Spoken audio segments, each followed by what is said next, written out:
everybody, Meredith here again. So today I'm going to be doing a video on my 4 books that I would recommend for the fall season. As we're heading kind of into Halloween, some people like those kind of thriller books. I like more suspenseful, so I like to be able to try and figure out what happened, or if somebody died, like how did it happen, who did it, that kind of story.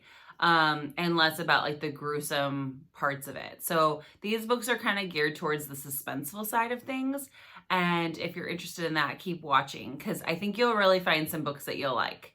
All right, so let's jump on in. Okay, so the first book is The Silent Patient. This is by Alex. I'm going to hold this up because I'm not going to try and say the name. Sorry. And what it is about, it's about a woman named Alicia. And Alicia, one night in the beginning of the story, comes home, or her husband comes home from work, and she shoots him in the face 5 times. And she's taken to obviously he dies, and she's taken to a psychiatric hospital because she does not talk at all. She won't talk about what happened. She just doesn't talk in general. And so knowing like this story, it gets really famous in the newspapers. Because she's also an artist. And so while she's in the hospital, she's painting and doing her art, and her art gains like so much attention, and people are just wanting to like read into her art. What happened? What is her art telling us? That kind of thing. But she still does not speak. Doctor after doctor try and help her, try and figure out what happened. Why would you do this? What went on in the house? That kind of thing. And she will not talk until a doctor wants to take on the case, or I guess wants to take on this client, this patient, and his name is Theo Faber, and he kind of comes in, and he's like really well known. He's good at his job. You kind of follow with him as well about his job, trying to figure out what happened. And it really unfolds in this great mystery, and there's twists, there's turns, all that kind of thing. And it's really good. And it kept my attention, kept my, me turning the pages, that kind of thing. So I don't want to give too much away, but that's the gist of what is kind of the story. So again, that's the first one that I would highly recommend. Okay, the second book that I'd recommend is called One of Us is Lying by Karen McManus. This one you may have seen some of these, like if you go to like Target or Barnes and Noble or your local bookshop. These are kind of like all bestsellers or done really well, and there's a reason why, because they're very, very good. Now, I'm not a fan of YA fiction. I don't really, I gear towards just like adult regular fiction. So I was surprised to see that I enjoyed this one as much as I did. So, this one is a story about 5 teens that are in high school, and they are in detention. And so they're all kind of like, it reminds me of The Breakfast Club. So if you've probably seen The Breakfast Club, where there's like the brain, the outcast, the athlete, all those kind of things, the popular girl. And it kind of follows the same thing. There's 4 people, and then there's Simon, and Simon's the outcast. So there's the brain, the beauty, the criminal, those kind of people. And then there's the outcast, and Simon's the outcast. So while in detention, someone kills Simon, the outcast. And you're trying to figure out in the book who did it, like who killed Simon of those 4 people. So you're trying to figure it out the whole time when you're reading. And it's very good. It follows each student. So you'll read a little bit about each student, and you get it's Cooper's turn to talk, that kind of thing. And you'll get an idea, you're thinking it's this person, then it's going to be this person. And it really sums it up in the end. And again, it keeps you on the edge of your seat. You want to know what's happening. It's interesting throughout the whole book, and I highly recommend it. So One of Us is Lying.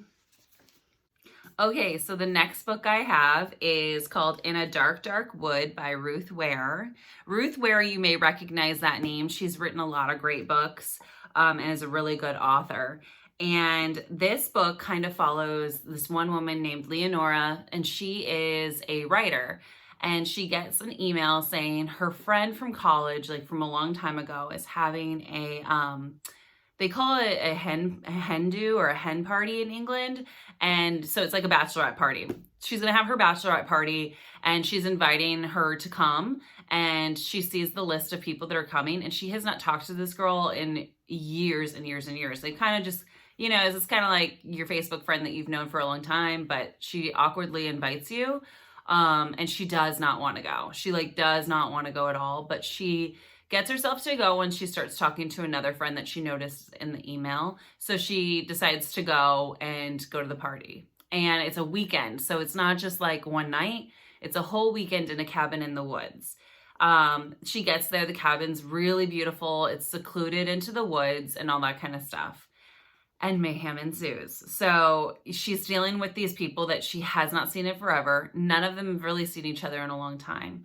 The girl whose bachelorette party it is intense and a little crazy.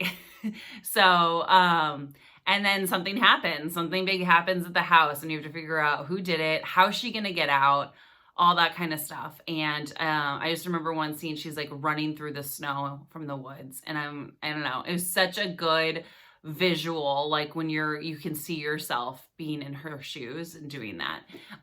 So I highly recommend this one as well. It is a page turner, and Ruth Ware is a really good author. So even if you may have seen like the Woman in Cabin 10, she wrote that as well. So very, very good.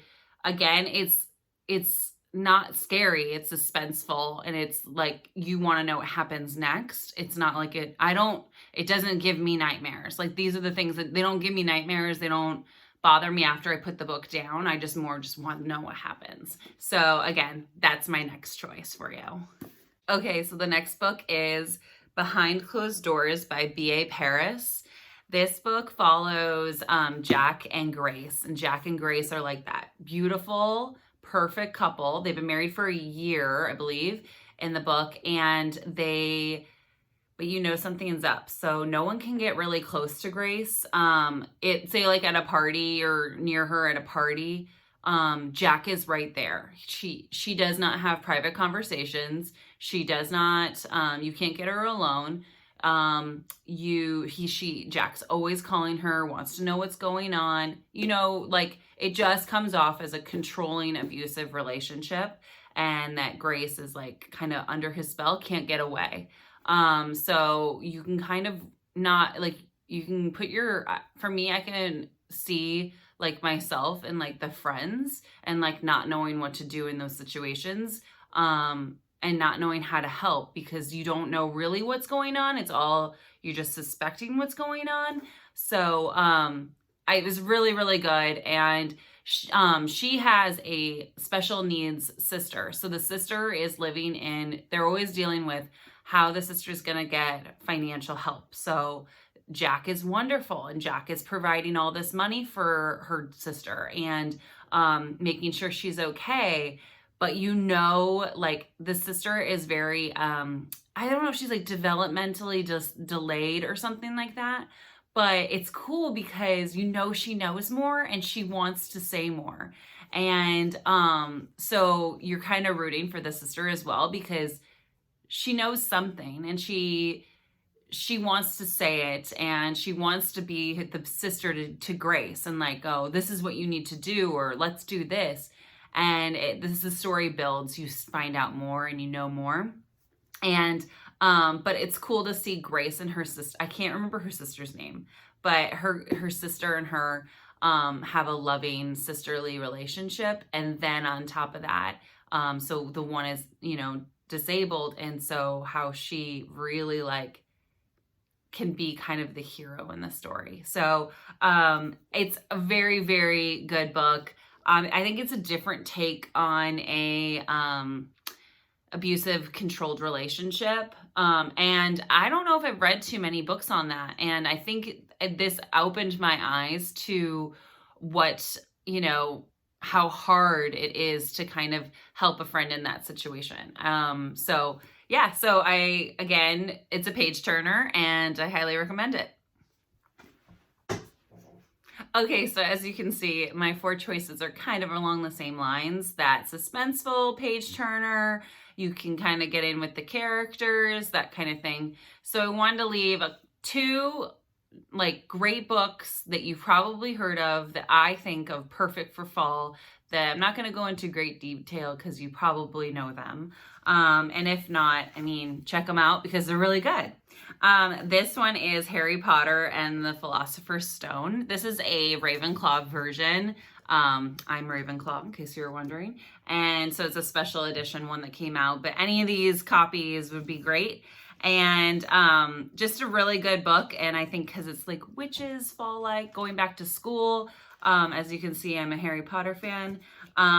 This is a great one to keep in mind, maybe a good one to open up with your kids or your grandkids and pick up and start reading with them, because very good and perfect for fall.